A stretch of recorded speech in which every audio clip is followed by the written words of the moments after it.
Today's God's word 29ஆம் சங்கீதம். பலவான்களின் புத்திரரே, கர்த்தருக்கு மகிமையும் வல்லமையும் செலுத்துங்கள். கர்த்தருக்கே அதை செலுத்துங்கள்.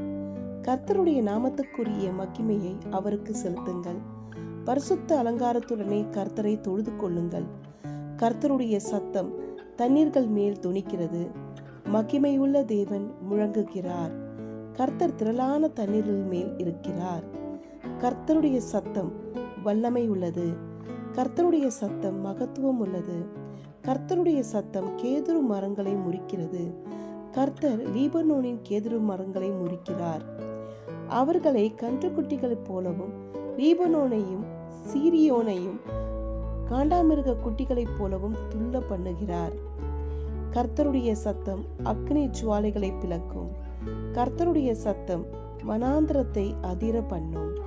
கர்த்தர் காதேஸ் வனாந்திரத்தை அதிர பண்ணுகிறார்.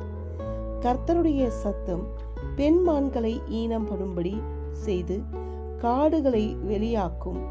அவருடைய ஆலயத்தில் உள்ள யாவரும் அவருடைய மகிமையை பிரஸ்தாபிக்கிறார்கள். கர்த்தர் ஜலப்பிரவாகத்தின் மேல் உட்கார்ந்திருக்கிறார். கர்த்தர் என்றென்றைக்கும் ராஜாவாக வீற்றிருக்கிறார். கர்த்தர் தமது ஜனத்திற்கு பலன் கொடுப்பார். கர்த்தர் தமது ஜனத்திற்கு சமாதானம் அருளி அவர்களை ஆசீர்வதிப்பார். ஆமேன். God bless you. Have a wonderful day.